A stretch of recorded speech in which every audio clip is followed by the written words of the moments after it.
Mesdames et messieurs, merci de suivre cette émission. C'est l'avant-dernier numéro de la semaine. Jeudi 16 juin, nous pensons à tous ceux qui sont nés aujourd'hui, mais aussi à ceux qui pleurent aujourd'hui. Je veux dire une pensée à tous les habitants de Bukavu et de Goma. Nous vous saluons et nous le disons encore une fois, vous êtes les vrais citoyens, l'exemple même, si vous voulez, du patriotisme de la citoyenneté de notre République démocratique du Congo. Aujourd'hui, nous parlons de deux grands sujets. Le premier, la première question, ce sont les absents qui ont été bannis, on va dire, invalidés à l'Assemblée nationale. Beaucoup de cris, beaucoup de grincements des dents, mais aussi quelques applaudissements. On en parlera tout à l'heure dans cette émission. Mais aussi entre la sécurité et les élections 2023. Qu'est-ce qu'on en retient vraiment? On en parlera, les politiques devant un choix extrêmement difficile, mais aussi historique. Pour le trio d'aujourd'hui, je reçois Papi Njosso Ngandou, il est secrétaire général adjoint de l'ANCL. Patrick Kalenga, journaliste Tabala Agence Télévision, et Russell Moutoké, cadre de l'UDPS. Messieurs et dames, les deux sujets sont là, les trois invités aussi. Actualité en images, c'est parti. L'Assemblée nationale rétablit l'ordre, les députés absentéistes invalidés. L'heure de la médiocrité et de l'indiscipline est désormais révolue. Le bureau de l'Assemblée nationale et les élus nationaux décident de rétablir l'ordre et la discipline au sein de cette chambre du Parlement. Au total, 5 députés nationaux qui ont brillé dans leur absentéisme ont été donc invalidés. Il s'agit de Marie-Ange Mouchebekwa, Henri Movasakani, Papi Nyango, Luc Moulimbalimba et Adolphe Mozito. Lui d'ailleurs qui, dans ses prises de position, se montre de plus en plus patriotique concernant les questions de souveraineté nationale. Quelle que soit la tendance, personne ne doit être au-dessus de la loi. La loi est dure, mais c'est la loi. Comme toujours, le FCC a réagi. Dans une déclaration, la famille politique de Joseph Kabila dénonce la violation de la Constitution et du règlement intérieur de l'Assemblée nationale. Est-ce que la Constitution a été véritablement violée? C'est cette question qu'on discutera bien évidemment avec les autres. Mais la question reste à savoir pourquoi maintenant est-ce que ça nous aide à nous diviser? C'est les grandes questions de l'heure. Alors, je commence avec Patrick Kalenga. Patrick Kalenga, vous êtes journaliste à Tabala Agence Télévision. Comment allez-vous? Je vais très bien. Merci beaucoup, Christian Bossembe. C'est un grand honneur de te recevoir aujourd'hui. Ça fait vraiment, très longtemps. Très longtemps, en tout cas. Très longtemps. Je suis très content pour toi, surtout par cette touche professionnel. Merci. Je me retrouve sur un beau plateau. Merci. Je dirais même un plateau murliflore parce que le mot vaut son sens. C'est un plateau qui démontre à suffisance que aujourd'hui même, pendant ce débat, nous allons sortir le meilleur jus de notre cerveau pour décortiquer les sujets sous examen. Mais encore une fois, merci pour le professionnalisme et les travaux que tu es en train d'abattre. Merci Patrick. Bon vent aussi à Tabala Télévision, à Tabala Agence Télévision. Merci vraiment. Alors, vous n'êtes pas seul aujourd'hui, vous rencontrez Papi Njosso, qui est secrétaire adjoint de l'ANCL. Ah, c'est vous, Papi exactement moi. D'accord.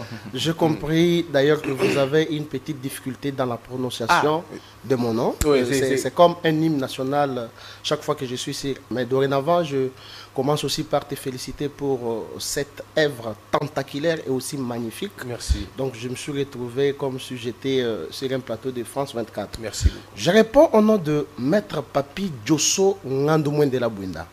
Je suis le coordonnateur national du collectif des communicateurs du changement pour la nation, membre de l'Union sacrée. Je suis également secrétaire général adjoint en charge des questions juridiques du parti ANCL, qui signifie Alliance pour la nouvelle classe libérale. Mais sur ces plateaux aujourd'hui, vous me recevez en double qualité. La première qualité, je suis le troisième intellectuel de Kabeya Kamwanga, et la deuxième qualité, je suis le prophète politique. Merci à vous pour votre invitation. Ça sera très bien aujourd'hui, j'ai l'impression que ça sera très bien. Le troisième intellectuel de Kabeya Kamwanga. Très bien, merci prophète, on en parlera tout à l'heure. Et Russell Moutoké, vous êtes cadre de l'UDPS. Donc naturellement de l'Union sacrée. Exactement. Merci pour cette marque de confiance, Christian. Sur ton plateau, je constate une révolution. Merci. Et moi, je suis l'un des téléspectateurs depuis lorsque vous aviez commencé sur RTG à la radio. Ah, d'accord. Après, lorsque vous avez créé votre propre chaîne YouTube. Ah, d'accord. Là, je parle de Congo Buzz. Chaque fois, lorsque vous faisiez des révélations et consorts, j'étais en train de suivre chaque fois avant d'aller dans une émission. Et après, lorsque vous créez votre propre chaîne, la première fois que je suis arrivé ici, c'était avec un ami, un collègue de politique, Wilson Munzemba. Ah. Là, vous étiez encore tout au début. Oui. Et je me suis dit aujourd'hui, lorsque je suis arrivé, tiens, ça c'est une véritable révolution. Merci. Parce que, en tout cas, nous sommes passés dans plusieurs chaînes, sur plusieurs plateaux de télévision. En tout cas, il y a des révélations sur, que ce soit au niveau de la chaîne, que ce soit au niveau du plateau. Mais entre-temps, je salue mes co-débatteurs, le prophète, vous avez dit le prophète? Le prophète politique. Le prophète politique. Le troisième intellectuel de Kabiakawa. Ah, mais moi j'ai retenu ça. Et puis je salue également Patrick Kalinga. D'accord. Alors, mesdames et messieurs, vous êtes en train de suivre cette émission. Alors, on va commencer, mais pourquoi ne pas commencer carrément avec le prophète, le troisième intellectuel de Kabiakawa? Je commence avec vous. La question, elle est sérieusement grave. 5 députés ont été invalidés pour absence non justifiée et prolongée. Mais pour les FCC, il s'agit des règlements de compte, puisque la période qui couvre l'absentéisme, c'est la période de Covid, et que l'Assemblée nationale aurait demandé de ne siéger qu'avec 64 députés et pas plus. Qu'est-ce que vous en dites? Merci beaucoup, M. Christian Bossembe, pour cette question non seulement magnifique, mais également tentaculaire. Avant de la répondre, j'ai un petit biscuit à annoncer à la population congolaise. Je suis bon, ta qualité de prophète, je comprends. Mais généralement, le biscuit, c'est réservé aux journalistes. Mais bon, là, je comprends. Non, je comprends. Vous êtes prophète, votre qualité est quand même exceptionnelle. J'ai quand même plagié les journalistes, ce n'est pas aussi mauvais. Allez-y alors. Donc, le biscuit est tel que je suis en train de féliciter l'actuel directeur général de l'OGFRAM, qui a exactement montré toutes ses capacités intellectuelles de mettre sur place un organe appelé la tour de contrôle. Et cette tour de contrôle qui est un service qui gère les traitements de marchandises de par le monde. Donc, nous sommes en train de les féliciter pour ces services qu'il a mis au sommet de cette entreprise de l'État. Je reviens maintenant à votre question. Monsieur Christian, je me rappelle du vivant du sphinx délimité, Étienne Tshisekedi Wamulumba, qui disait un jour, une fois UDPS au pouvoir, il y aura l'effectivité d'un état de droit et il n'y aura pas d'opposition. Nous sommes en train de le constater aujourd'hui. Félix Tshisekedi n'est pas devant des opposants, mais il est devant des ennemis. Et actuellement, il a mis en place l'état de droit dont nous avions parlé depuis très longtemps. En fait, l'état de droit, c'est une idéologie qui veut tout simplement dire toute personne est soumise qu'à une seule autorité qui est la loi. Dans votre question, vous avez dit le FCC a dénoncé les violations de la Constitution. Oui. Et moi, je me pose la question. Si cette Constitution était une fille de 16 ans, elle pouvait déjà crier pour le nombre de fois que les 10 FCC, que moi je qualifie comme étant les fonds commerciaux pour des commerçants. La fille devait déjà être peut-être enterrée. Donc, le FCC n'a pas une leçon à donner à ces régimes. Mais ici, il n'y a pas de leçon. Mais ici, j'évoque la période de Covid, les empêcher non, ce n'est pas la période de Covid. Même après le Covid, ces députés ne venaient pas siéger. Vous savez pourquoi ils ne venaient pas? Parce qu'ils avaient mis dans leur tête que Félix Tshisekedi ne va pas traîner au pouvoir. Parce que cette cabale a été déjà dénoncée. Ils étaient habitués à de sens que un député ne siège jamais, Mais il touche quand même ses émoluments. Nous l'avons vu pendant 18 ans. Mais lorsque nous parlons maintenant de l'état des droits, nous sommes obligés à respecter mot à mot la loi. Cette loi qui est la Constitution. La motion incidentielle a été soulevée par Eneli Delisiro, qui est membre d'un parti politique, Ensemble pour les Katanga. Alors c'était les 18... Vous parlez d'Ensemble pour la République de Moïse Katumbi. Moi, j'ai ma façon d'appeler certains partis politiques. Okay. Oui, Ensemble on va s'habituer en tout cas. Exactement. Ensemble pour les Katanga, et c'est ces députés-là qui avaient soulevé cette motion incidentielle pour faire montre au bureau de l'Assemblée nationale certains députés dont vous avez cité les noms qui ne viennent pas siéger, mais qui viennent toucher régulièrement leurs émoluments. Alors, il est temps quand même, Christian Boussembe, de respecter quand même la loi. Parce que durant 18 ans, nous n'avons jamais vu un député invalidé. Alors que pendant ces 18 ans, il y avait beaucoup de députés nationaux qui ne siégeaient pas, mais qui touchaient... Il y a eu des députés invalidés. Tshisekedi lui-même avait été invalidé par l'Assemblée nationale de... Non. Ça, c'est un cas très différent de celui-ci. Tshisekedi a été invalidé. Il ne siégeait pas. Pourquoi? Parce qu'il avait reçu un mot d'ordre du président élu à l'époque. C'était dans ce sens-là. Mais pourquoi, et là je poserai la question à Patrick. Patrick, la même question. Pourquoi lorsque Tshisekedi était invalidé, il n'y avait pas tout ce bruit, l'UDPS n'était pas réunie, où il n'y avait pas, on va dire, les gens n'ont pas crié pour dire voilà, il y a eu exclusion, ainsi de suite. Mais pourquoi quand c'est maintenant, tout le monde parle, en fait pas tout le monde, mais le FCC crie, parle de la violation de la Constitution. Est-ce que c'est le moment, d'abord, est-ce que c'était aussi le moment d'invalider les députés absents? Bon, il vous souviendra qu'en avril, la sonnette d'alarme a été enclenchée au niveau de l'Assemblée nationale, comme quoi il y avait certains députés qui s'absentaient d'une façon inacceptable. Et je crois qu'il y avait une commission qui a été mise sur pied pour essayer d'étudier profondément cette question-là. Et ça a été finalement, il y avait même pas mal de députés qui se retrouvaient sur la liste de députés absentéistes et qui devraient normalement être invalidés. Je citerai par exemple Obem Inaku, Némi Mouilania, qui se retrouvaient aussi sur la liste. Et moi, ça m'étonne de ne pas voir ces gens-là être invalidés. L'invalidation n'a pas commencé aujourd'hui. L'invalidation, en 2013, il y avait des députés qui ont été invalidés. En 2018, il y a eu encore des députés qui ont été invalidés. Et donc, on ne peut pas dire que c'est, dans une certaine mesure, un acharnement. Non. Et puis, je ne voulais pas qu'on fasse une certaine confusion dans notre raisonnement. On ne peut pas parler de l'UDPS, on ne peut pas parler du président de la République parce que ça ne concerne pas l'UDPS, ça ne concerne pas le président de la République. C'est une disposition constitutionnelle en son article 110 qui, clairement, définit à quel moment un député peut être invalidé. Là, c'est constitutionnel.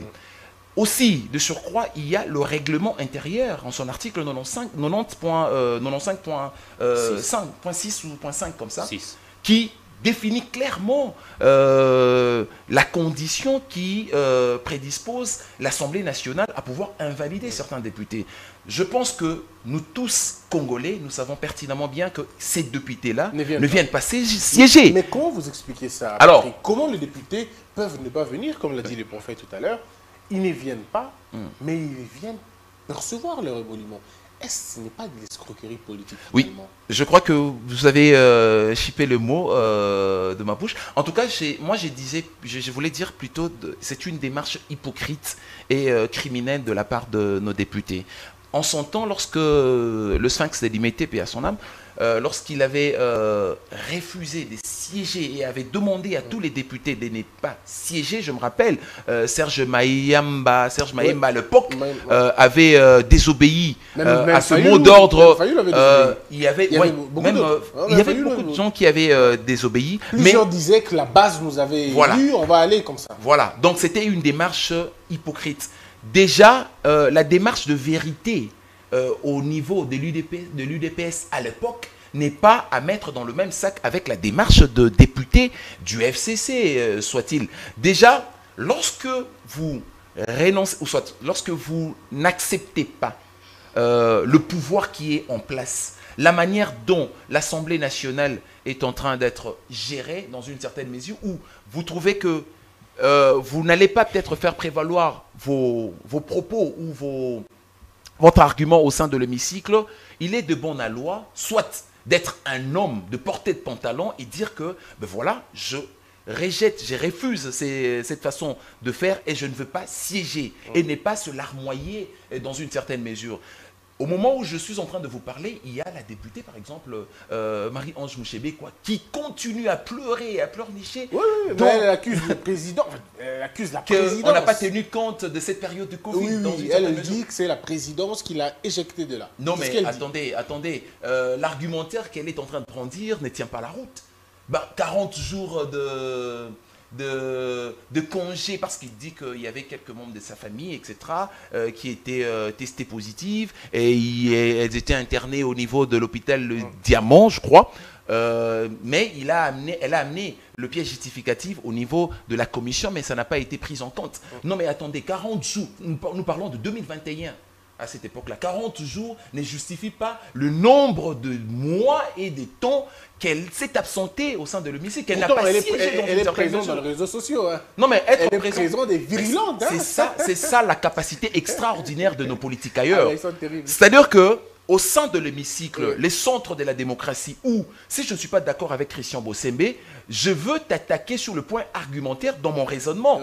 Tenir un raisonnement qui va broyer votre argumentaire, si votre argumentaire est faible. Mais c'est au niveau de l'Assemblée nationale. Qu'est-ce que nous observons au niveau des Assemblées nationales? C'est-à-dire qu'il y a des gens qui viennent théâtraliser les choses, il y a des gens qui n'ont pas d'arguments, mais qui viennent simplement parce que bon voilà, une fois qu'on a été élu, on n'est plus rédévable devant le souverain primaire, on va percevoir nos émoluments, etc. et tout, et on va demander à chaque fois, à chaque législature, qu'on majore quand même les émoluments, alors qu'on ne fout rien sur terrain, même pas de production législative qualitative qui permettent de convaincre ce genre. Je reviens à vous, Patrick. Russell Mutoke, la même question. Les députés, il y en a qui ont été invalidés. Et j'ai parlé de Madame Mouchébekwa, je pense. Il y a Mouchébekwa, Henri Mova, Papi Nyango, Mouli Mbalimba, Adolphe Mozito. Tous ont été invalidés. 5, comme Patrick l'a dit, il y a des gens qui se posent encore des questions, mais il n'était pas qu'à 5. Il y avait autant. Pourquoi seulement 5 et pas les autres? Est-ce que parce que les autres se sont rebiffés, ils ont repris les chemins de l'Assemblée très rapidement, et que les autres se sont entêtés? Comment vous voyez la question? Bon, je pense qu'il faut être clair sur cette question. C'est que d'abord, lorsque le règlement intérieur parle de cette question à son article 90.6, d'abord, le règlement intérieur précise que lorsque vous avez plus d'un quart, n'est-ce pas, d'absence non justifiée, il faut préciser, c'est là que vous êtes frappé d'invalidation, mais vous êtes remplacé par la suite par votre suppléant. Mais il faut rappeler ici aussi que lorsque vous posez par exemple la question de dire pourquoi c'est là et consort, on sous-entend qu'ils ont été invités, même pas sous-entendre parce qu'ils ont été invités, et ils ont présenté certainement leurs moyens de défense. Et je pense qu'à ce niveau-là, je crois que c'était à la commission qui a été placée lors d'une réunion, je crois, autour du 20 avril, de président du groupe parlementaire. Je crois que la plupart devaient donner leurs arguments, et ceux qui ont eu des arguments probants, qui ont eu à convaincre la commission, ceux-là ont été peut-être récupérés. Oui. Et les absentéistes, normalement, tels que les dit les règlements intérieurs, devaient être invalidés pratiquement. D'ailleurs, nous rappelons ici à nos amis du FCC que ce n'est pas la première fois. Mon ami journaliste à côté l'a dit. Ils ont invalidé en son temps plusieurs personnes. Il y avait Félix Tshisekedi, il y avait Diomi Ndonga, là il y avait Francis Kalombo, il y avait l'autre, le porte-parole de Moïse Katumbi, Olivier Kamitatou, n'est-ce pas? À cette époque-là, d'ailleurs, il y avait eu même des injustices probantes. Alors que Diomi Ndonga a été en train d'être maltraité en prison à cette époque-là, vous vous rappellerez lorsqu'il parlait de cette histoire de majorité présidentielle populaire. Et donc, il y a eu des injustices. Mais nous rappelons ici aussi que Félix Tshisekedi, c'était un mot d'ordre. Mais ce sont quand même des gens qui ont été invalidés par la suite. Alors, mais est-ce que vous pensez que, comme plusieurs personnes, toujours avec vous, Russell, il y a des gens qui disent que certains députés ne participaient même pas, même lorsque Mabunda était présidente. Ils se croyaient au-dessus de Mme Mabunda, ils ne venaient pas à l'Assemblée nationale, ils avaient les rapports de toutes les commissions à la maison, personne ne venait, il n'y avait pas de signature. Est-ce que, à partir de quel moment on devient député et on refuse de siéger? Monsieur Christian, je pense qu'il est clair ici, et je crois que nous sommes tous chrétiens, la Bible est reconnue que celui qui ne travaille pas ne mange pas non plus. Comment voulez-vous être un absentéiste? Vous travaillez à la maison, vous vous pavanez là où vous voulez. Vous n'exercez pas les tâches qui vous ont été confiées, reconnues par l'Assemblée nationale. Vous percevez quand même... Mais vous percevez quand même des salaires. Je prends par exemple l'exemple de notre aîné Adolphe Mouzito, qui d'ailleurs a justifié cela même dans une des chaînes des radios ici, en disant que voilà, c'était le peuple qui m'avait élu, et donc j'avais raison de bénéficier de ces émoluments sans pour autant siéger. Vous comprenez qu'il y a quand même de l'immoralité, n'est-ce pas, au sein de cet hémicycle à un certain moment. D'ailleurs, c'est pour ça même que nous sommes en train d'appuyer le président Bossossou, qui du reste d'ailleurs avait rappelé à l'ordre les députés Léon Mbolemba qui commençaient à prendre je reviendrai sur la question de la sécurité mais qu'est-ce comme un théâtre. Oui, mais qu'est-ce qui justifie, avec le prophète, je parlerai autre chose, mais avec vous, pour terminer, qu'est-ce qui justifie le fait que Mme Mouchebekwa, bizarrement présent dans les réseaux sociaux, tous les jours d'ailleurs, des tweets parfois qui n'ont rien à voir avec son travail de député, plutôt une activiste politique, mais absente à l'Assemblée nationale pendant tout le temps, mais présent dans les réseaux sociaux. Vous avez M. Mouva qui est présent souvent dans les matinées politiques, dans des rencontres du PPRD, dans des rencontres sportives. Il est extrêmement disponible. On l'a même vu récemment dans les livres de... c'est quoi encore, le baptême du livre du professeur Néhémie. Il était là. Mais comment ils sont disponibles dans les activités politiques, mais incapables d'être dans les activités parlementaires pour lesquelles ils ont un mandat? Je crois que, Christian, tout est clair. C'est la loi qui a exigé ainsi. Je crois qu'ils ont, c'est pas pour rien qu'ils ont des suppléants. Oui. Les suppléants vont les remplacer. D'ailleurs, vous m'avez volé la vedette avec tout ce que vous aviez dit ici, qu'ils sont dans des manifestations et consorts, alors que les travails dont ils sont dévolus à l'Assemblée nationale, dont ils ont été responsabilisés, là, ils s'absentent, mais ils continuent à prendre des émoluments. Ce qui est logique, c'est qu'ils soient invalidés au profit de ceux qui ont besoin de travailler. Ça prouve à suffisance que ceux derniers ne prennent pas en considération cette Assemblée nationale. D'ailleurs, moi je puis dire ici sur ces plateaux qu'ils sont encore en train de vivre avec leurs vieux démons.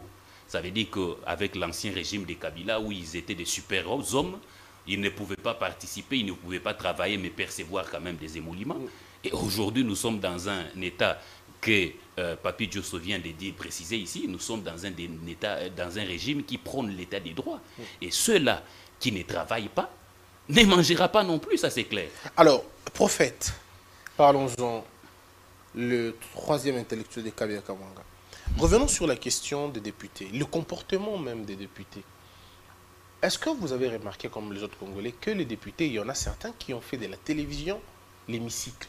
Ils sont tout présents dans des chaînes de télévision, alors qu'ils ont une tribune à l'Assemblée nationale. Ils ne demandent jamais la parole, ils ne prennent jamais la parole là-bas. Et si malheureusement ils prennent la parole, on finit par les chasser parce qu'il n'y a pas de cohérence dans ce qu'ils disent. Mais ils sont très souvent dans les matinées politiques. Mais est-ce que ces députés-là, y a-t-il pas un moyen aussi de trouver un moyen de les invalider ou sinon de les recadrer?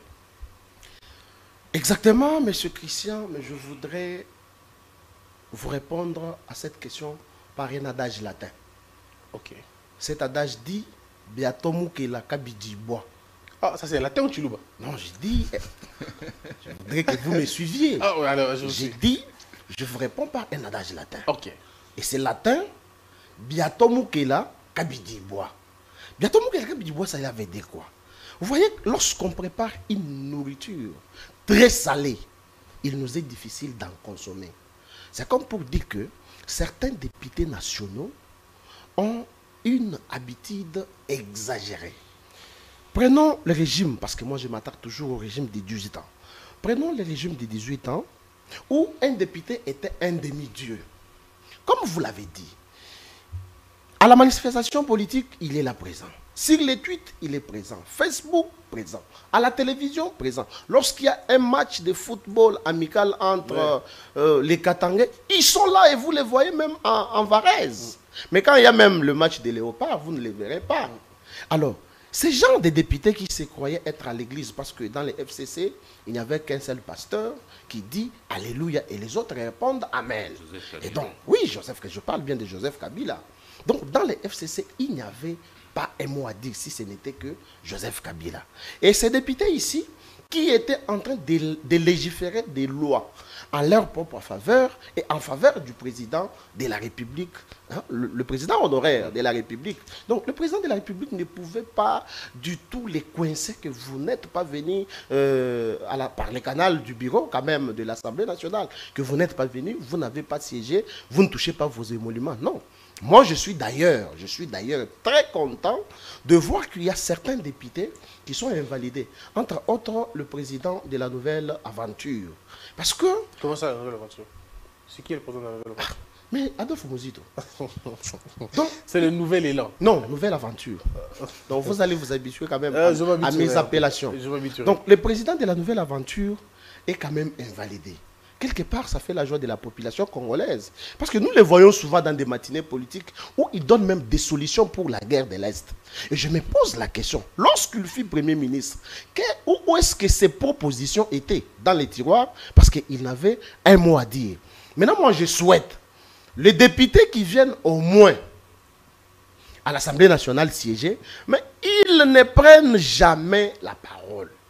Ou soit ceux-là qui viennent, ils prennent la parole, mais ils nous font des aventures. Nous l'avons vu, pas plus tard que 2 jours. Allez-y en tout cas sur ça. Un député national qui a les mandats de peuple. Est-ce Christian Boussembe, au moment où nous sommes, nous devons faire des aventures? Nous devons amener la comédie à notre chambre basse? Bon, mais voilà. Moi, quand je regardais cette vidéo, j'ai eu les larmes aux yeux de voir quelqu'un qui a peut-être l'âge de mon père, qui amène une comédie politique à l'Assemblée nationale, au moment où nous sommes.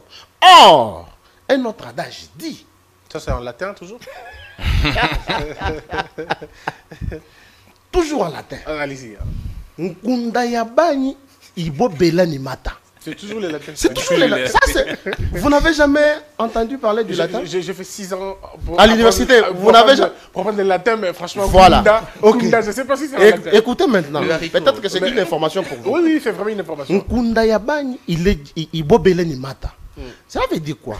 Vous savez, chez moi à Kabea-Kamon, il n'y a même pas la braise. On prépare avec les bois. Mais il arrive des fois où les bois sont difficiles à trouver. Vous avez 3-4 bois. Et maintenant, vous allez voir qu'il y aura des enfants de la famille qui sont là pour souffler, afin qu'il y ait quand même du feu, pour que la nourriture soit quand même bien cuite.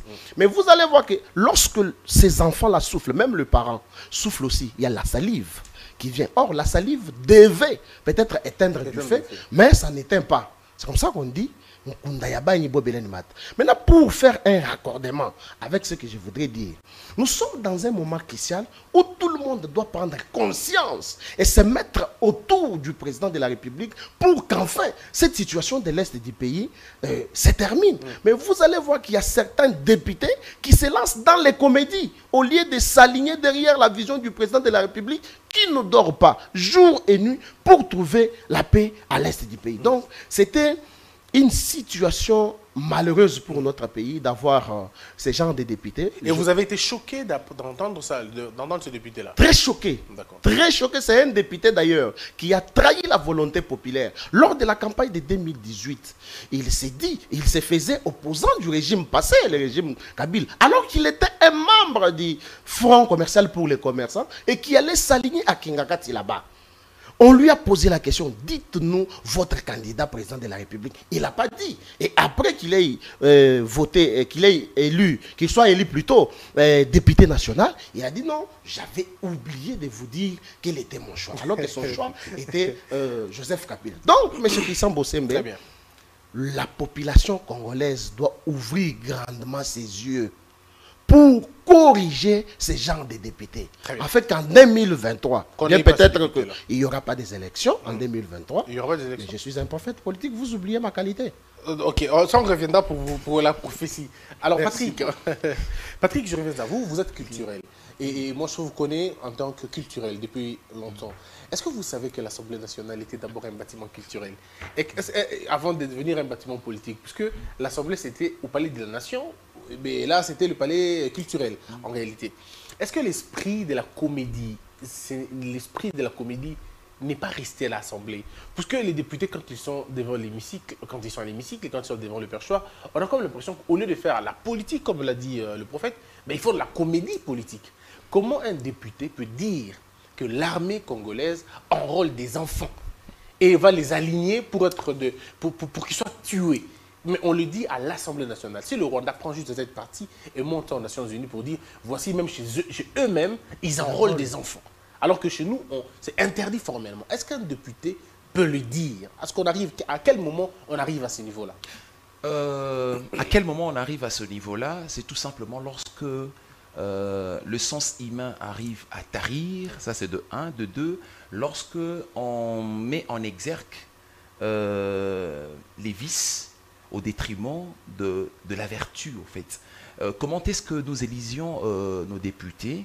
Est-ce que c'est sur base de leur capacité à nous proposer de bonnes pistes de solutions? Parce qu'on dit qu'un intellectuel, c'est une personne qui réfléchit sur des questions qui assaillent sa société et on propose de réponses. Mais est-ce que nos députés sont à même de proposer des bonnes réponses? Pour revenir au propos de ces députés... ne le citons même pas ici. Hein, ça oui, je ne peux pas citer quand même. Mais moi, je vois plus le propos. Oui, le propos. Vous allez voir que ce n'est même pas un raisonnement qui est sorti de sa bouche. Ça, c'est pas un raisonnement. Ça ne tient pas la route, c'est pas logique. Et ce n'est pas digne d'un député de balancer des balivernes comme ça au sein de l'hémicycle. C'est pas normal, c'est pas comestible en fait. Déjà, vous allez remarquer qu'il y a une souffrance en termes de raisonnement sur le vrai réalité de l'agression de notre pays et les solutions. Quelqu'un qui n'a pas suffisamment raisonné sur la question viendra pour balancer des histoires comme ça. Et si on lui pose la question de prouver ce qu'il est en train... mais ça sera de l'acharnement. Voilà, on va dire que ça sera de l'acharnement. Non, mais à un moment donné, il faut qu'on arrive à ce stade-là. Moi, je me rappelle, quand je grandissais, je voyais au sein de l'hémicycle des intellectuels de haute facture. Monsieur Christophe Lutundu, là, c'est une personne qui a autant d'expérience au sein de l'hémicycle, mais vous allez remarquer que, quand bien même il a grandi, mais il propose toujours de lois, il réfléchit, il passe les clairs de son temps à proposer des solutions par rapport aux problèmes qui assaillent la société. À un moment donné, il y avait un problème de la loi électorale, etc. Il a proposé, il a réfléchi et il a proposé. Et c'est comme ça qu'un député doit se comporter. Les peuples qui nous élisent, ce peuple-là a besoin de solutions et non d'explications, a besoin des raisonnements qui sortent de l'ordinaire. Aujourd'hui, la plus grande question qui devrait normalement hanter les députés, c'est de se poser la question, mais ça fait plus de 3 décennies que cette guerre d'agression existe dans notre pays. Il y a des gens qui meurent à tout bout de champ, mais quel est le mécanisme pour y mettre un terme? C'est ça la réflexion. Mais lorsqu'on vous invite pour essayer un peu de réfléchir dans ces sens-là, vous commencez à descendre plus bas que terre. En tout cas, on se pose des questions. Mais comment ça interpelle en même temps le peuple qui nous suit de savoir qui voter prochainement. Chacun doit amener sa part. On jugera une personne par la part qu'il apporte dans la société. C'est-à-dire que la part que Christian Bossembe apporte dans la société, elle est tellement énorme que moi, je serais appelé et poussé à voter. Par exemple, Christian Bossembe, si jamais il envisageait de député un jour. Je peux compter sur votre voix.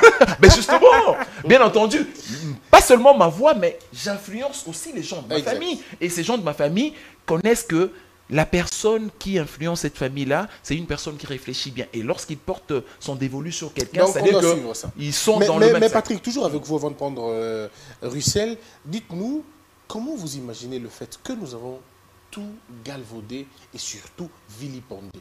Ça veut dire les députés à l'Assemblée nationale, c'est un muet total. Il ne parle jamais. Mais il est bavard à la télé, dans les je veux dire, comment on appelle ça, des matinées politiques. Là, il est là. Mais là où on l'attend, là où il est censé parler, il ne parle pas. C'est quoi cette affaire? D'accord. Je veux répondre ça sous deux volets. Allez-y. Le premier volet, c'est d'abord, moi j'ai grandi, on m'a appris depuis ma tendre enfance que lorsque vous parlez, vous répondez à l'appel de votre gloire. Lorsque vous êtes au centre de la démocratie dans l'hémicycle, il y a des éminences grises qui sont dans l'hémicycle, qui sont censées être dans l'hémicycle et qui écoutent, scrutent votre raisonnement. Si votre raisonnement est en déphasage avec la réalité, eh ben, on va vous rappeler à l'ordre de la même manière que le député dont on parle, qu'on ne citerait pas le nom, lorsqu'il était totalement à côté de la plaque, il a été recadré et voire même humilié, chassé. Tout de suite, quand les gens ont la honte ne tue pas, bon, les gens continuent à rire. Quoi. Alors maintenant, pourquoi est-ce qu'ils préfèrent aller dans des chaînes de télévision pour étaler leur médiocrité aussi dans une certaine mesure? C'est parce que simplement, aujourd'hui, la télévision aussi a arrêté de jouer pleinement son rôle. C'est parce que les gens qui sont à la télévision, qui sont recrutés dans nos télévisions, acquisent une certaine insuffisance intellectuelle. Vrai, hein. Je ne vois pas quelqu'un qui serait plus bas dans son niveau de raisonnement, venir sur le plateau de Christian Bossembe et commencer à proférer de balivernes, à dire de n'importe quoi. Parce que le journaliste qui va trouver en face de lui, c'est un journaliste suffisamment outillé et calibré et qui connaît comment est-ce que la politique fonctionne dans notre pays et qui serait à même de le recadrer et de lui dire non, non, non, là vous faites fausse route, vous nous mentez, dites-nous vrai. Et pour les journalistes pour relancer avec une question qui va éclairer la lanterne de l'opinion. Mais la télévision est devenue un instrument d'endormissement. Et ça ne t'étonne pas parce que les motivations qui ont prévalu à la création de la télévision en République du Zaïre, depuis l'époque et tout, n'ont pas permis à cet outil de s'avérer un outil de développement et de changement de mentalité. Et c'est-à-dire que quelqu'un peut venir dire de mensonges, vous remarquerez que le journaliste ou le modérateur ne va pas lui dire que vous êtes en train de mentir. Alors que, ne connaît pas. Sous d'autres cieux, il y a même des rubriques qui sont insérées dans des journaux télévisés. Par exemple, on vous dit « œil de 20 heures », par exemple. Où la rédaction travaille pour déceler les gens qui ont menti pendant un programme télévisé afin que les téléspectateurs ne soient pas bernés. Et donc aujourd'hui, on assiste à une sorte de personnes qui sont exposées aux médias deviennent des médiabêtes. Parce que tout simplement, ceux qui sont distillés, le message qui sont distillés au travers de la télévision ne permettent pas aux gens de niveler leur conscience vers le haut et à cerner d'un tour de bras les enjeux de l'heure. Alors, Mutoke, on termine avec vous sur la question de l'Assemblée nationale, même si on reviendra sous d'autres formes. La même question que tout le monde. Est-ce qu'aujourd'hui, c'est gênant d'avoir des députés qui ne foutent absolument rien à l'Assemblée nationale, mais qui tout de suite retrouvent leur voix, leur langue à la sortie de l'Assemblée nationale? Et ils font parfois beaucoup de bruit, vous le suivez à la télévision, dans toutes les chaînes, ils sont présents, mais à l'Assemblée nationale, c'est des muets au sens propre. Oui, sous cette question, je vais répondre sur deux volets. Le premier volet, c'est que je fustige également comme mes co-débatteurs sur le plateau, ceux députés-là qui viennent pour prendre... Ah, il y a l'Union sacrée comme vous, hein? Exactement, qui viennent pour prendre nous à l'Union sacrée. Nous ne pardonnons pas lorsque vous êtes en déphasage avec la logique de l'Union sacrée. Nous tirons sur vous. Et donc, ces députés-là doivent être sanctionnés. Je pense même qu'au niveau même de règlement intérieur, il doit y avoir, ou soit ils doivent peut-être amender cette histoire pour y inscrire certains articles, n'est-ce pas, qui rappellent à l'ordre ces genres de plaisanteries. Parce qu'il faut rappeler ici que, heureusement que le député en question n'est pas à son premier forfait. Il a toujours été dans des balivernes. Mais c'est lui qui a dit qu'à l'Assemblée, on ne travaille pas en dehors. Exactement. Vous comprenez que, alors que vous êtes en train de préciser sur votre question ici, c'est plutôt lui qui ne comprend, penser que c'est le travail d'un député. Ben, voilà. Regardez ce qu'il dit. J'ai retenu l'expression qu'il a utilisée, que l'armée était en train de recruter des enfants pour les utiliser comme une chair à canon. Alors que moi, lorsque je suis les informations, je suis quand même au courant que le recrutement, l'armée l'a mis à la place publique. Et voici les principes, les conditions. On dit ici la tranche est celle de 18 ans à 25 ans. Forcément 18 ans. On parle ici aussi du recrutement qui part de, soit vous avez fait 4 ans aux humanités, soit vous avez un diplôme d'État, des licences ou encore plus, n'est-ce pas? Mais la tranche, c'est de 18 ans à 25 ans. Mais il faut dire aussi ici que dans les médias, nous avons suivi le premier recrutement des jeunes dames qu'on a envoyé à l'EFOCANANGA, n'est-ce pas?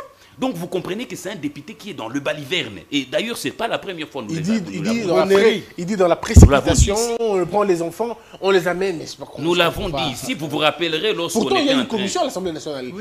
Comment on appelle ça encore? Défense et sécurité. Voilà. Et surtout qu'il s'agit d'un problème aussi sensible comme ça.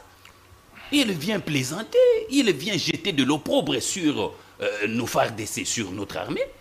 Alors, c'est un député qui méritait une sanction et je pense qu'il faut que l'Assemblée nationale revoie un peu les règlements intérieurs s'il n'y a pas de tels articles pour sanctionner ces genres de comportements. Mais le deuxième volet ici, c'est que lorsque vous dites qu'il y a des députés qui ne parlent pas, moi je considère que à l'Assemblée nationale, avant tout, il y a 500 députés, bien qu'il y ait cette question des absentéistes. Ce que ce n'est pas tous les 500 qui se mettent à parler. Hein, parce qu'il y a des procédures, il y a des travaux qui sont faits même en dehors même de faire de propositions. Il y a des travaux de commission, n'est-ce pas? Il y a, dans ces commissions-là, il y a des génies. C'est là que moi je considère que ce sont des héros dans l'ombre, n'est-ce pas? Ils ne sont pas des personnes qui aiment bien faire le public. Le Mathieu, vu comme nous venons d'évoquer les cas de ce député qui a fait le théâtre, n'est-ce pas? Et donc, parler à l'Assemblée nationale n'est pas synonyme effectivement d'être un député éloquent ou un député intelligent. Mais on va dire, Russell, que dans cette assemblée, il y a eu quand même beaucoup d'escalade verbale. On se rappelle qu'il y a un député de l'ESID qui a dit, je cite, la police a exécuté froidement un citoyen. Pendant que ce député le dit, le policier qui a tiré sur cet étudiant a été arrêté, condamné, retiré de l'armée, de la police. Mais lui, le député, se prend quand même le plaisir de dire que c'était une exécution.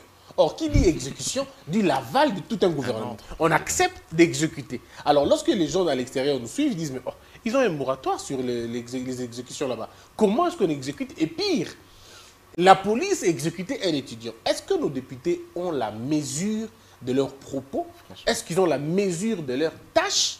Il y a un autre député qui a insulté le président de l'Assemblée nationale de voyou, et c'était que tout le monde a suivi. Alors la question qu'on se pose, est-ce que nous sommes dans une Assemblée nationale ou on est dans une gardienne nationale? C'est pourquoi vous voyez, à un certain moment, nous convions à notre peuple, n'est-ce pas, d'être beaucoup plus responsables lorsque ils partent comme Patrick l'a dit, dans rigoureux dans le choix exactement. Parce que lorsque voilà la conséquence, n'est-ce pas, de pouvoir voter des individus parce qu'on vous a donné un polo, parce qu'on vous a donné des moyens financiers, n'est-ce pas? Et donc, c'est pour ça que moi je martèle sur la question des sanctions. L'Assemblée nationale doit être beaucoup plus sévère parce qu'il y a des cas comme ça, des rebelles, n'est-ce pas, des irréguliers qui viennent qui considèrent que l'Assemblée nationale est un fourre-tout, une poubelle où on peut se permettre de tout. Et d'ailleurs, même les termes honorables, d'ailleurs, commencent à perdre tout son sens. Et puis vous êtes parce que ces députés-là sont connus, d'ailleurs. Ailleurs, c'est pas comme ça. Exactement. On les appelle pas des honorables. C'est des représentants du peuple, c'est des députés. Ceux-là qui devaient normalement être cette crème intellectuelle à qui les députés a délégué son pouvoir.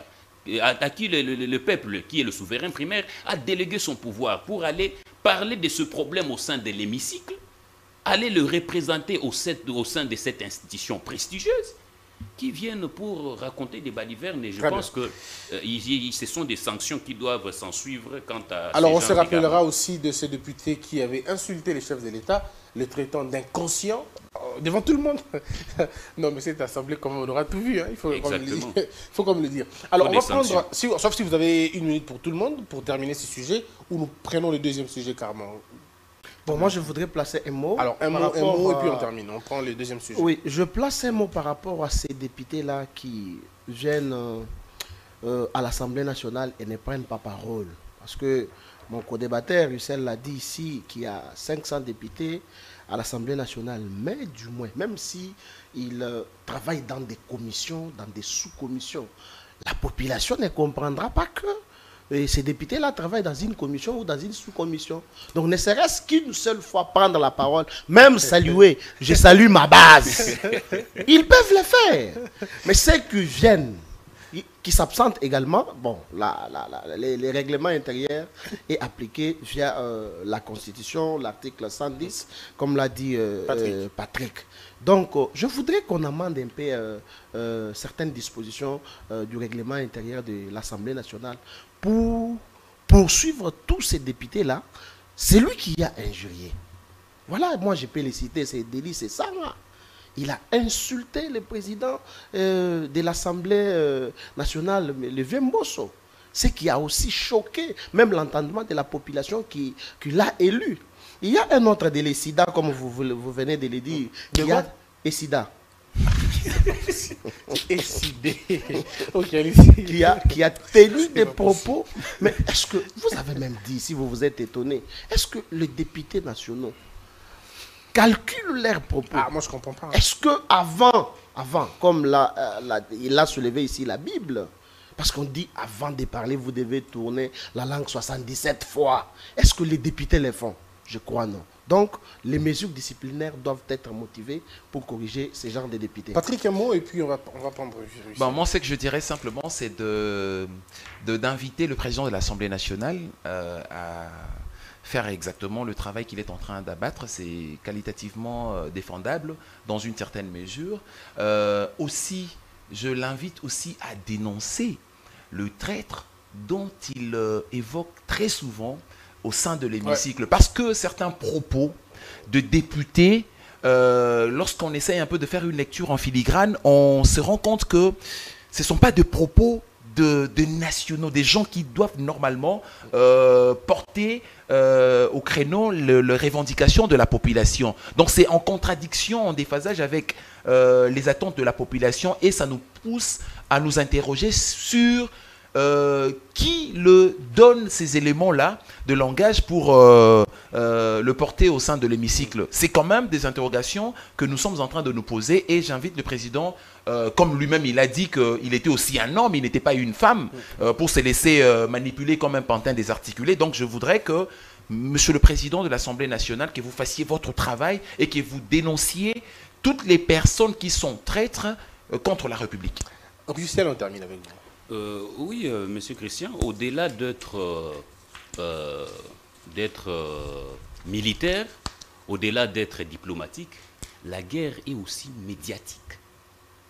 Et ces députés-là, je ne comprends pas s'ils ont cette dose de connaissances-là pour comprendre la quintessence, l'intérêt, l'importance même des paroles qu'ils sont en train de sortir au niveau des médias, à la place publique. Et donc, ce sont des choses qui doivent être sévèrement punies.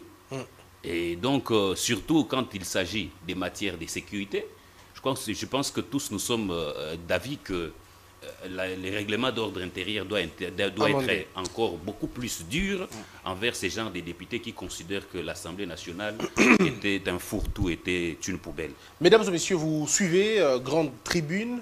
Je rappelle le sujet, Assemblée nationale, les absentéistes mis à la porte. C'était le premier sujet. Et je connaissais donc la participation de Papi Ndjosso Ngandou, il est prophète, et le troisième intellectuel de Kabea Kamanga. Exactement. Patrick Kalinga, journaliste tabac à l'agence télévision. Et puis Russell Moutoké, cadre de l'UDPS. Ce sont les trois invités d'aujourd'hui avec qui nous parlons, avec qui nous discutons autour de cette grande... de ces deux grands sujets. La deuxième question, le deuxième sujet en image. La guerre et les élections, quel discours pour les politiques en 2023? Plusieurs Congolais se posent des questions sur l'impact qu'aura la guerre avec le mouvement terroriste du M23 dans l'organisation des élections. Au regard de la situation sécuritaire qui prévaut dans l'est du pays, le gouvernement congolais et la CENI seront-ils en mesure d'offrir aux Congolais des élections libres, transparentes et apaisées en 2023, autant de questions qui commencent déjà à tarauder les esprits. Et puis quel discours tiendront-ils les politiques à l'approche de ce scrutin de 2023?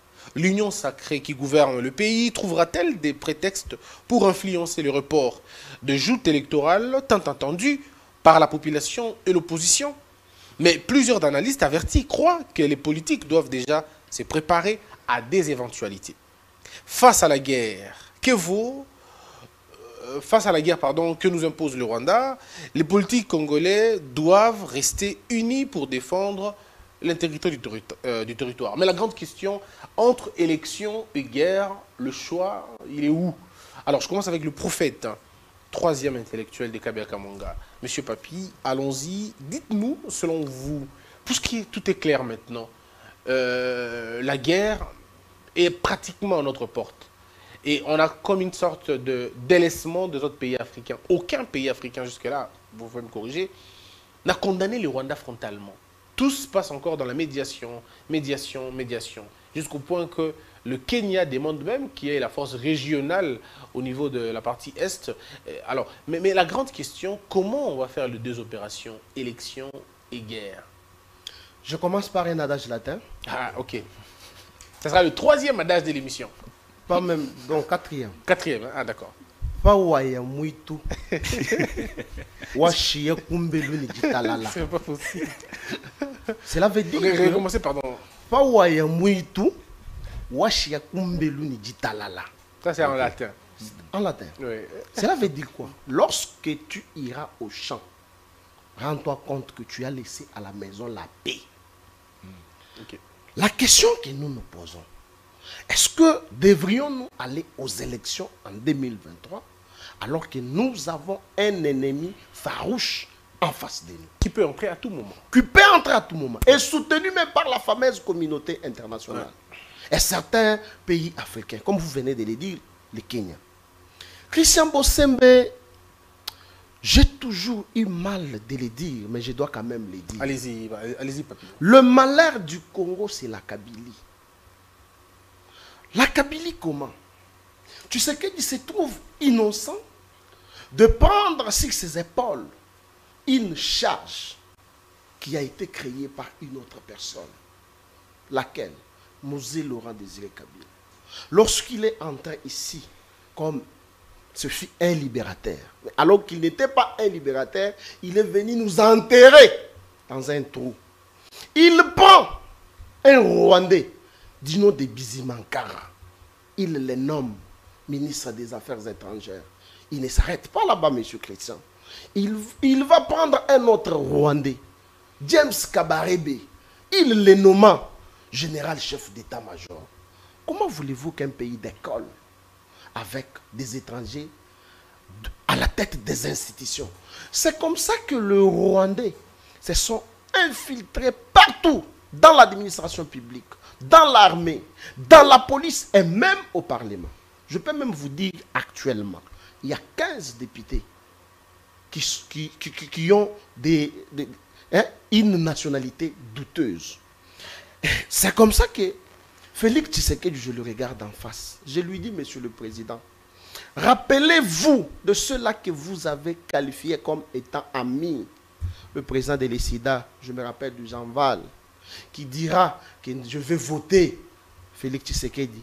Il s'est mis à côté de son ami de l'Ensemble pour les Katanga. Ne vous rappelez-vous pas, Monsieur le Président, de cette situation qui s'est passée à Jean Val? Je reviens ici au Congo. Nous nous sommes retrouvés devant une difficulté et que la Constitution en avait déjà prévu. Il fallait qu'on aille à la coalition. Nous avons fait la coalition FCC Cash. Le président de la République, avec la bonne foi, croyait peut-être que ces gens avec qui nous nous sommes coalisés ont de bonnes volontés, ou soit une bonne volonté pour l'envol de notre pays, alors qu'ils étaient des ennemis. Ils mettaient toujours les bâtons dans les roues du président de la République. Est-ce que, Monsieur le Président de la République, vous ne regardez pas cette difficulté qui s'est alignée comme tout un fil? Et donc, Monsieur le journaliste, Christian Bosembe, moi, en tant que prophète politique, je ne vois pas les élections en 2023. Mais est-ce que ça ne cause pas de problème? Non, est-ce que la même communauté internationale ne va pas crier non, la communauté à la confiscation du pouvoir? Non. Je m'explique. Le peuple congolais est un souverain primaire. C'est nous qui donnons mandat via la Constitution au président ou soit aux dirigeants d'un État. C'est nous-mêmes qui allons nous prendre en charge pour dire que, comme à l'est du pays, nous sommes seuls butés à une difficulté de guerre. Est-ce qu'il faudra-t-il aller aux élections? Non. Mettons-nous autour d'une table. Que chacun apporte la pierre à l'édifice pour qu'ensemble, on termine d'abord la guerre. Nous allons utiliser même la vaseline pour glisser constitutionnellement, mais c'est Christian Bossembe. Parce que ça, c'est la volonté du peuple congolais. Donc, pour répondre à votre question, on va utiliser tous les moyens possibles. On va utiliser tous les moyens possibles avec l'accord du peuple congolais. Vous entendez, avec ou sans vaseline, il faut qu'on arrive là-bas. Donc, en tout cas, nous, cette fois-ci, parce qu'en 2016, on utilisé la vaseline, ils ont glissé. Oui. Moïse Katumbi a pleuré, il y a eu un premier penalty, un deuxième penalty, alors qu'il fallait qu'on lui accorde aussi les troisièmes. C'est comme ça qu'il avait crié. Alors, nous, aujourd'hui, là, on pourrait même utiliser la pommade crayon pour glisser constitutionnellement avec l'aval du peuple congolais.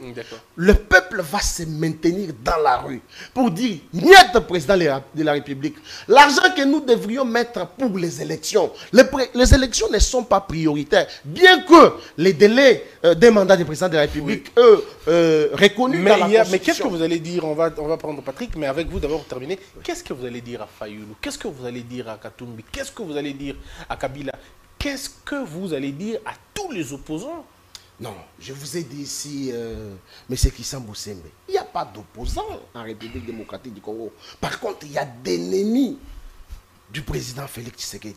Je vais vous faire une caricature. Allez-y rapidement, on va prendre Patrick. En 2016, Moïse Katumbi fuit les pays. Qui l'avait fui? Qui l'avait fait fuir? Joseph Kabila. Il aurait fallu que Félix Tshisekedi vienne au pouvoir pour lui donner quand même un passeport. Bien que il a demandé à son réconciliateur les passeports avec lesquels il est entré au Congo. Mais voilà la personne qui vous a chassé du pays. Vous vous réconciliez avec lui, soi-disant la réconciliation katangaise, alors qu'il y avait un seul objectif, qu'il paye la dette de Joseph Kabila. Nous avons suivi les audios circulés. Mais juste les derniers jours de cette fameuse réconciliation, il y a l'ex-gouverneur du Katang, le professeur Ngoï Moukina, qui est décédé. Allons-y réfléchir. Et juste après cette réconciliation, la guerre à l'est de notre pays rebondit encore. Silence radio dans les chefs du président de l'ESIDA. Silence radio dans les chefs de l'ensemble pour les Katanga. Silence radio dans les chefs du président du parti politique pour la recherche de détournement PPRD. Silence radio. Monsieur Christian Bossembe, en 2023, nous allons glisser constitutionnellement avec l'aval du peuple. Très bien. Alors Patrick, on est devant un choix entre aller aux élections ou faire la guerre. D'autres disent on peut faire les deux en même temps. Mais alors la question de moyens va se poser, mais aussi la question de la crédibilité. Puisque comment vous allez organiser les élections, par exemple à l'Est, où il y a des crépitements de balles, où les gens ne peuvent pas rester longtemps, puisque à tout moment ça peut rebondir. Est-ce que c'est le moment d'en parler maintenant pour finalement dégager l'horizon, ou laissons ces débats attendant le jour J? Bon, je veux utiliser aussi dans une certaine mesure la vaseline pour essayer pas de glisser, mais d'inoculer quand même une certaine réflexion dans les chefs de ce genre, des téléspectateurs qui nous suivent en ces nets moments, pour comprendre et eux-mêmes vont juger en connaissance de cause. Je prends deux aspects. Le premier aspect, je veux parler de l'argumentaire que peut utiliser les gens qui veulent que les élections se tiennent pour dire que ben voilà, la situation qui prévaut actuellement dans le pays, c'est une farce. C'est quelque chose qui est monté de toutes pièces par le régime en place pour justifier l'échec du régime actuel, et c'est dire que ben voilà, avec cette insécurité, cette situation, on ne peut pas organiser les élections, nous devons glisser, nous devons d'abord restaurer la paix dans le pays. C'est un argument qui est aussi utilisé par le Rwandais. J'ai suivi un haut responsable du Rwanda qui a été interviewé sur la question, et il dit même que le problème de M23, c'est le problème qui est d'ordre interne. Ce sont des Congolais de la communauté rwandaise, des Congolais rwandophones, voilà, qui ont porté leurs revendications au niveau du gouvernement, mais après, le gouvernement incapable de pouvoir satisfaire ces revendications, ils sont en train de s'entretuer, ça n'a rien à voir avec le Rwanda. Et le deuxième élément qu'il a évoqué, c'est de dire que le président Félix Tshisekedi n'a pas un bilan à présenter à la fin de son mandat et il cherche de voies et moyens pour fustiger les Rwandais afin qu'il arrive à glisser et à ne pas organiser les élections. Or, lorsqu'on n'organise pas les élections dans cette confusion-là de langage et de raisonnement qui sont distillés à tout bout de champ, ça met le président de la République en porte-à-faux et son pouvoir devient illégitime dans une certaine mesure et susceptible d'être traqué par-ci, par-là et tout. Ça, c'est le premier argument, l'opinion des opposants et des Rwandais. Maintenant, le deuxième aspect de choses, de la réflexion, c'est quoi? C'est que le premier devoir d'un État, c'est de protéger les corps, c'est d'éviter que les sangs coulent. Ça, c'est le premier devoir d'un État. Et ce devoir-là est porté par le gouvernement, par l'entremise du Premier ministre. Alors, qu'est-ce que nous remarquons? Vous l'avez dit, est-ce qu'on peut organiser des élections maintenant, au moment où à l'Est, ça crépite, il y a des gens qui meurent? On ne peut pas faire la fête lorsque ça brille chez les voisins. Mais ça, ce n'est même pas chez les voisins. Ça, chez nous. Chez nous-mêmes. Il y a la guerre chez nous et ça brûle chez nous. Donc c'est un peu comme dans la chambre de votre fille, ça brûle et vous organisez l'anniversaire de notre enfant. Je me désintéresse complètement de ce qui se passe dans la chambre de ma fille. Oui. Je veux quand même organiser les élections. Ça, c'est une obstination diabolique. Ça, c'est de un. Des deux, on dit que le premier devoir d'un bon citoyen, c'est de participer aux affaires de l'État. Participer aux affaires de l'État. Aujourd'hui, on a remarqué combien de gens se mobilisent à l'Est, à Goma, pour dire non à cette agression rwandaise. Les gens se mobilisent pour ça. Les gens disent que on en a marre quand même. Cette guerre qui nous assaille depuis plus de 3 décennies, ça n'a que trop duré. Nous devons mettre un terme. Ils sont prêts même à entrer dans la frontière. Voilà. Mais maintenant, comment? Parce que c'était aussi un pari risqué dans une certaine mesure. On ne peut pas violer l'autre frontière. Mais on doit quand même dire à nos téléspectateurs que la guerre, cette guerre que nous sommes en train de vivre depuis plus de 3 décennies, c'est une guerre qu'on appelle une guerre asymétrique. Les gens doivent connaître la portée de cette guerre asymétrique. Parce que ce qui se passe chez nous, ce n'est pas exclusivement l'apanage du Congo. Ça ne se passe pas seulement chez nous. L'Israël a connu la même guerre. Et durant toute son histoire, les guerres asymétriques, Israël a su se démarquer et instaurer la paix dans une certaine mesure dans son territoire. Aujourd'hui, la guerre asymétrique, c'est la guerre qui oppose l'armée régulière avec des groupes irréguliers. Et donc là, on est aux antipodes du droit international. C'est-à-dire que ces gens-là, ces groupes irréguliers-là, qui assaillent notre peuple, ce sont des gens qu'on a difficile à identifier. On ne sait pas qui est combattant et qui ne l'est pas. Tantôt, ce sont des femmes qui vivent dans notre territoire, qui, la nuit, arrivent à alimenter les assaillants en armes, en logistique et en nourriture, dans une certaine mesure, mais pendant la journée, ils échangent avec nous et ils se démasquent comme étant des civils. Il y a toutes ces histoires-là qui ne doivent pas, normalement, pousser les gens à faire la guerre classique. Ça, ce n'est pas une guerre classique. Et donc, du coup, moi, déjà, dans ma réflexion de la chose, je ne vois pas. Je suis en train de réfléchir sur comment mettre un terme à cette agression. Mais je me dis qu'il faut arriver dans une certaine mesure à faire une espèce de consultation intellectuelle de la population. Arriver à recueillir quand même les avis des uns et des autres sur cette question. Mais ce qui est vrai pour répondre clairement à la question qui a été posée, dans le choix, si le moyen nous permet, parce qu'aujourd'hui, vous êtes sans ignorer que même pour les militaires, les forces armées qui sont déployées au niveau de l'Est là-bas, ils ont besoin de moyens, ils ont besoin de l'argent, il faut que le gouvernement essaye de... Une cartouche, ça coûte $3. Mais il faut Mais imaginer lorsque vous ce que dites ça une cartouche à représente. pompe, mais non, qu'est-ce que ça représente, Ben ouais. toute cette armature, Ouais. cette artillerie et tout. Mais on a remarqué aussi, il y a des images qui font mal quand même. On a remarqué aussi, lorsque on a mobilisé quelques éléments de l'armée au niveau de Kingasani, je crois, il y a les populations qui viennent pour... L'un donne quand même de l'argent à l'autre, il y a de nourriture qu'on donne à nos forces armées pour aller combattre. Ça veut tout simplement dire que la population a d'abord et avant tout besoin De paix. que la paix redevienne, Très soit bien. restaurée dans notre pays. Les élections, ce sont des manipulations politiciennes. On veut des élections, mais on comprend que chaque fois, après les élections, il n'y a pas de paix dans une certaine mesure. Il y a toujours de manipulation dans une certaine mesure. On ne dit pas que les élections ne seront pas organisées. Les élections seront organisées, mais au temps opportun dans une certaine mesure. Il faudrait qu'on arrive à restaurer la paix. Si la paix est restaurée avant la date butoir, la date des élections, on ira aux élections. Très bien. Alors, Christelle, on va terminer. Et vous, la question, elle est simple. Entre la guerre et les élections, ce sera quoi les choix?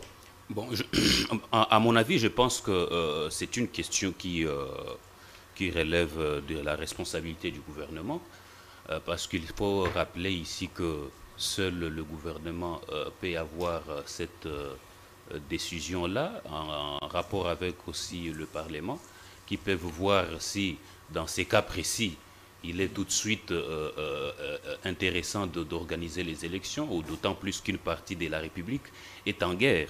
Mais il faut rappeler aussi ici, cher Christian, que cette guerre de l'Est est une guerre de longue haleine, travaillée par le multinational, travaillée par le Rwanda. Ça fait belle lurette. Vous suivez Charles Onana, qui a eu à un certain moment des démêlés avec le Rwanda et Paul Kagame lui-même qui l'ont porté plainte. Après, ils ont retiré la plainte parce qu'ils s'imaginaient que si ça allait au niveau des instances judiciaires, avec des preuves que détenait Charles Onana, ils pouvaient mettre à la place publique leur stratégie. Vous vous rendrez compte que j'ai retenu des événements qui ont concouru à ce que cette histoire de l'Est, n'est-ce pas, puisse être mise en mouvement.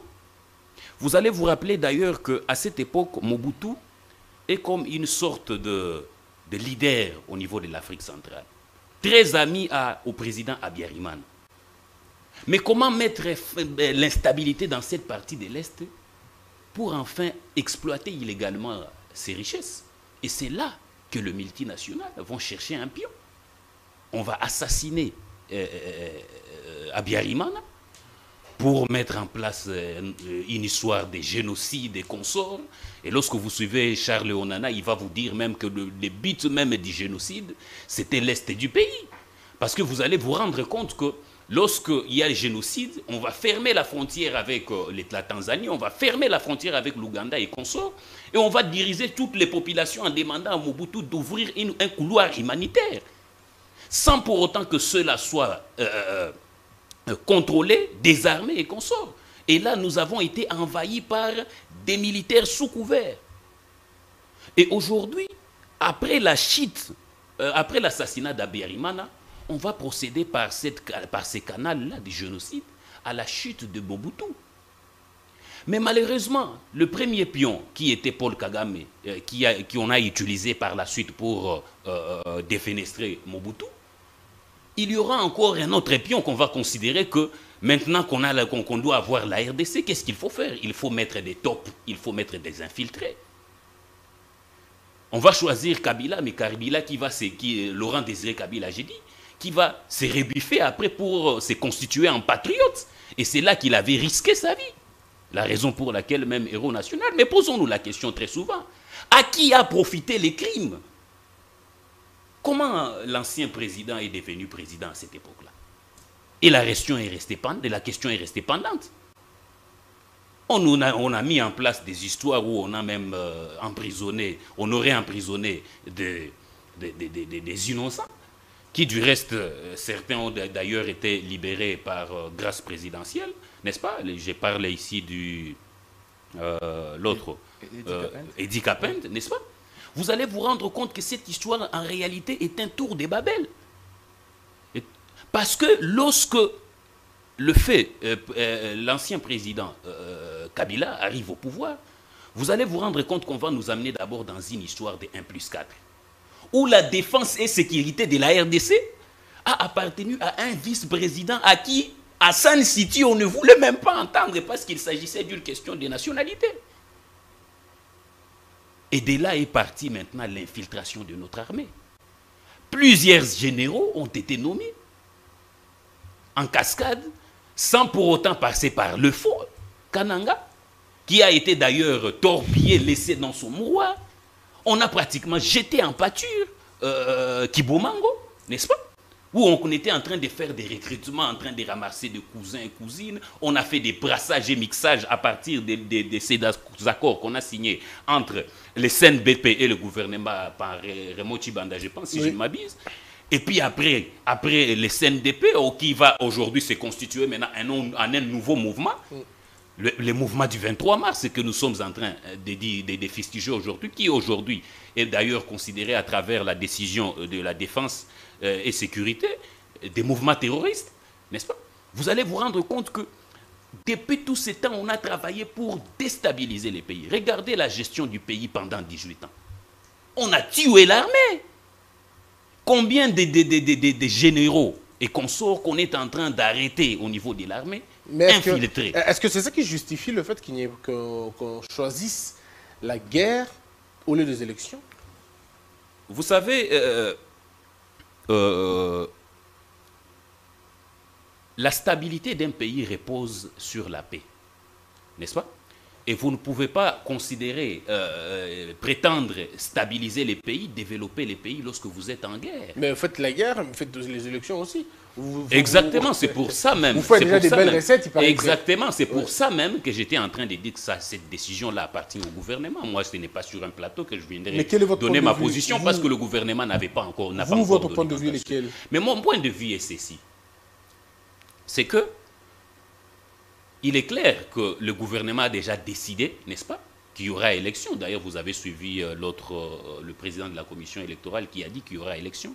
Le gouvernement n'a pas transigé dessus aussi parce qu'il a dit qu'il y aura élection. Mais moi, je pense que, à mon avis, faire des élections en train de voir nos populations à l'Est être massacrées, je ne suis pas d'avis. Parce que de toute façon, ne se voilons pas la face. Si on accepte d'aller aux élections, acceptons qu'une partie de la population congolaise ne votera pas. Il ne faudrait pas qu'on soit hypocrite. Disons la vérité aux gens que si nous allons aux élections, ça veut dire que tous ceux qui vivent à la frontière ne vont pas voter, puisque là où comment on appelle ça, le bureau de vote seront installés, ça va être installé dans des milieux où il y aura de guerre. Où ça tire. Et je ne vois personne aller accepter ça. Et c'est une forme d'exclusion. Exactement. D'ailleurs, je pense que j'emprunte même cette idée-là parce qu'à un certain moment, il y a eu même, je crois que les élections de 2018, où il n'y avait pas eu élection au niveau de Béni et consorts. C'était à cause d'Ebola, je pense. Hein. Exactement. C'était Ebola. Exactement. Un truc du genre qu'ils ne pouvaient pas parce qu'il y avait Ebola, tout ça. Ebola et consorts. Et donc, c'est une mesure beaucoup plus qui appartient au gouvernement. Mais je ne pense pas que la population de Goma ou de Kivu acceptera la deuxième fois la même chose. Exactement. Ça c'est une manche de fer. C'est une manche de fer. C'est pourquoi moi j'ai adopté la position de mon frère journaliste ici pour dire que moi je ne suis pas de cet avis-là, mais moi je ne suis pas gouvernement. La responsabilité revient au gouvernement de faire ce choix-là. Maintenant, très bien, on va terminer. Maintenant, puisque nous avons étalé cette histoire, il faut voir les intérêts ici. Quel est l'intérêt d'instabiliser la RDC pour le Rwanda? Parce que vous avez vu, lorsque l'état de siège est arrivé, n'est-ce pas? C'est que ça a mis en mal l'économie au Rwanda. Et le Rwanda s'est obstiné maintenant à activer cette histoire de M23 qui n'existait presque plus.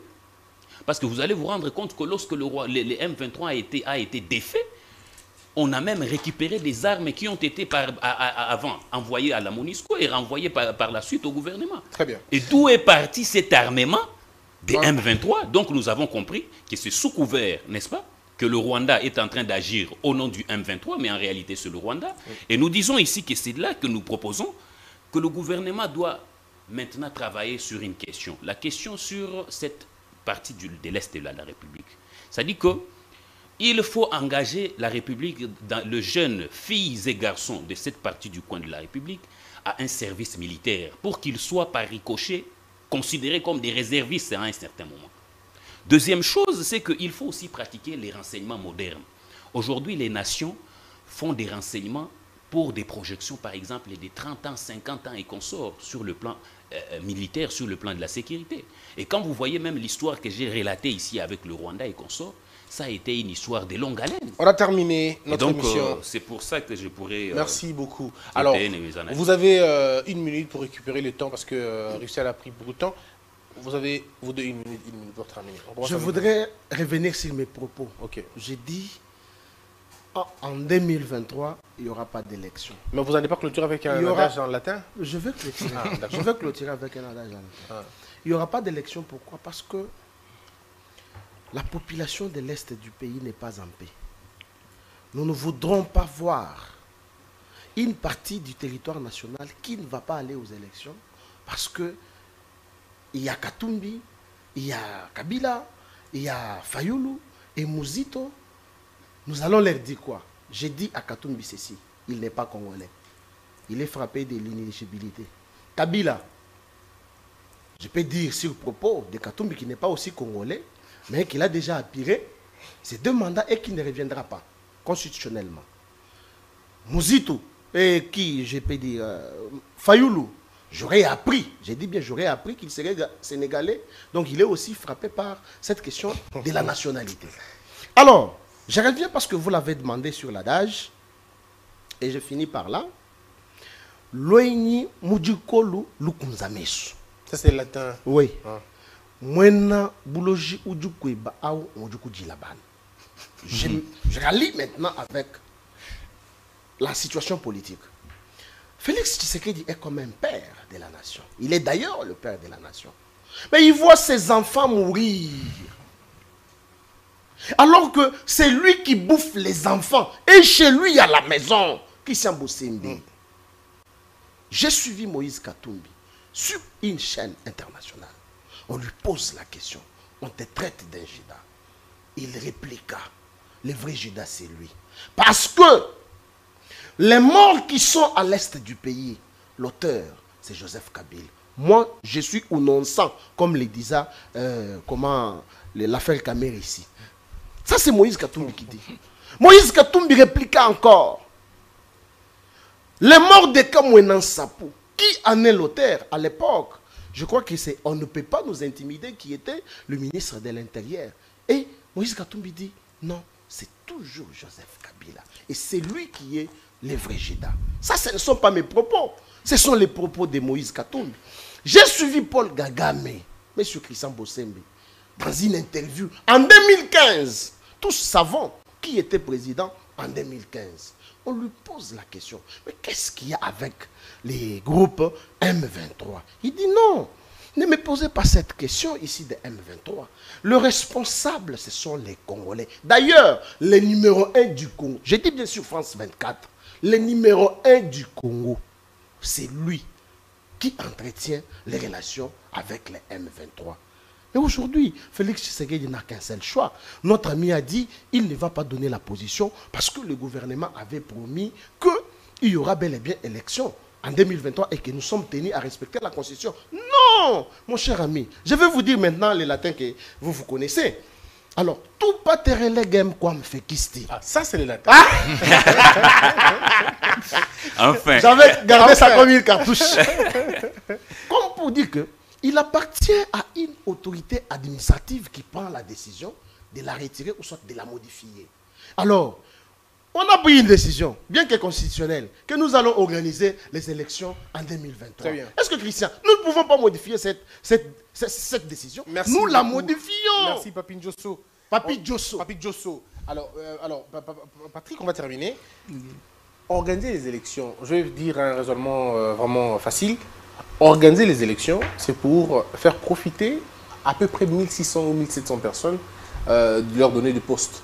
Parce que c'est 500 députés nationaux, environ 400 ou 500 députés provinciaux, et vous avez 100 et quelques sénateurs, et à la limite 100 membres du gouvernement. Une infime partie. Donc ça veut dire que 2000 personnes vont bénéficier directement de cette histoire-là. Mais vous avez des millions de personnes qui vivent dans le cauchemar le plus atroce depuis 25 ans. Ben, le choix va être lequel? plus de 25 ans d'ailleurs. D'ailleurs, je veux citer un adage qui dit... Ah, un adage aussi Oui, un adage qui dit... Ça, c'est latin ou français? Non, c'est français. Ah, d'accord. Mais c'est un adage d'un Congolais, paix à son âme, Honoré Didier Mukendi, dans un travail de mémoire qu'il a travaillé sur le travail de Valentin Yves Moudimbe, Entre le zoo. Il dit... rien n'est tragique pour un Africain que de mener une vie d'ostracisme. L'Africain vit avec le groupe. Son milieu naturel, c'est les groupes. Il vit en fonction et aux dépens de ce groupe. Voilà pourquoi, très souvent, en Afrique, dans les pays africains, lorsque quelqu'un s'est méconduit dans le groupe, il y a cette sanction du groupe-là. C'est-à-dire qu'il est isolé dans une certaine mesure. Or, nous sommes dans une situation où une partie de nous est assaillie. Et donc, du coup, on ne peut pas, dans une certaine mesure, se désolidariser du groupe. Organiser les élections tout en minimisant ce qui se passe dans cette partie de la République, c'est être tout simplement un criminel. Nous devons nous solidariser avec ce qui se passe à l'Est. Nous devons nous mobiliser pour que la paix soit restaurée dans cette partie de la capitale, dans cette partie de la République. Et c'est seulement après la restauration de cette paix que nous pouvons prétendre organiser des élections. Mais deuxième élément que je voulais interpeller le Congolais par rapport aux propos du lieutenant-colonel qui a tenu une conférence de presse hebdomadaire de la MONUSCO, en fait. Le monsieur est en train de cracher sur nous, quand même. Les porte-paroles, le lieutenant colonel il raconte sa vie. C'est un Canadien, Frédéric Harvey. Il raconte sa vie. Il raconte réellement sa vie. Moi, je pense que les gouvernements doivent mesurer la portée. Parce que ça donne un argumentaire aux Rwandais. Parce que lorsqu'il nie... Mais nous ne sommes pas agressés par le Rwandais. Mais il est contradictoire, Patrick. Totalement contradictoire. Il contredit l'ONU. Effectivement. L'ONU dit qu'il soutient le M23. Et lui, il s'est réveillé un matin, je ne sais pas, frappé par le froid de l'Est. Il vient raconter sa vie, non, il n'y a pas de preuves factuelles. Non, mais c'est du gros n'importe quoi. C'est du gros n'importe quoi. Les tenues militaires rwandais qu'on a présenté, les 2 soldats rwandais qu'on a arrêtés, c'était franchement, ça m'a outré, dans une certaine mesure. Je me dis quand même, si c'était dans d'autres pays, cette personne-là n'allait plus fouler le pied dans notre territoire. On le renverrait. Il faut le renvoyer directement. Oui, on le renverrait. Alors on termine avec vous, Russell. En 1 minute, s'il vous plaît, parce qu'on a dépassé le temps. Ce qui est vrai, c'est qu'il faut noter ici aussi que sur cette question, je crois que la réunion du Conseil supérieur de la défense hier a pris la décision de demander au gouvernement de suspendre ou soit d'annuler tous les accords qu'il y a eu bilatéraux avec le Rwanda. Mais en même temps, j'étais en train de dire ici, lorsque j'étais en train de parler du renseignement moderne, j'étais en train de faire allusion ici à faire en sorte qu'il faut travailler aussi pour voir dans quelle mesure on peut aussi infiltrer les Rwandais comme il le fait avec nous. Parce que, je crois mon ami a évoqué la guerre de l'Israël qui à un certain moment avait aussi souffert de ces problèmes. Et l'Israël avait fait aussi des mêmes. L'Israël était agressé par les Libans. L'Israël a infiltré les Libans, a renversé le pouvoir au Liban pour mettre un pion. Il faut travailler sur des questions comme ça. On ne fait pas la guerre au peuple rwandais. Quelqu'un m'a dit, c'est cet autocrate-là. Quelqu'un m'a dit, je crois que c'est cette Kikoun qui disait ça. Il me dit, il faut qu'on arrive à démocratiser le Rwanda. Non, effectivement. Il faut lui laisser vendre les chemises. Mais c'est l'argumentaire. Il faut démocratiser le Rwanda. Je crois que j'avais la parole. Je crois que lui, c'est monsieur, il faut lui laisser vendre les chemises, comme l'a dit Papi Diosso. Parce qu'un proverbe à latin dit, allez-y, continuez. Et donc, je suis en train de rappeler ici que si les Rwandais a eu à faire ça avec nous autres, on peut le faire aussi. On peut le faire aussi parce que Mobutu le faisait déjà à l'époque. Exactement. Avec son ami le président Abiyarimana qui fut assassiné à l'époque. C'est pourquoi même j'avais rappelé l'histoire. Mais ici, je rappelle ici que la guerre a 3 dimensions. La dimension militaire qui avait déjà été engagée par le président. D'ailleurs, vous avez parlé de recettes ici. Je puis vous dire, sauf erreur de ma part, que le mois de juin est en train d'aller déficitaire parce qu'il y a beaucoup de moyens qui sont engagés dans cette question de l'Est, des moyens militaires. Mais la guerre est aussi diplomatique, mais surtout médiatique. Surtout médiatique. J'ai essayé de parcourir nos journaux.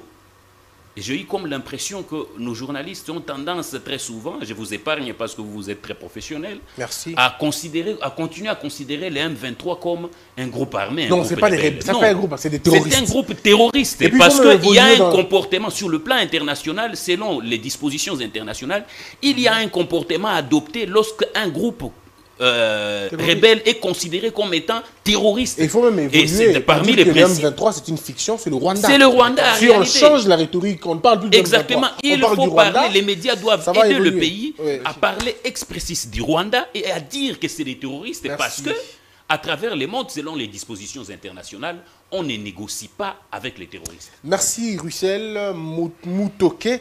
Vous êtes cadre de l'IDPS. Merci d'avoir répondu à toutes nos questions.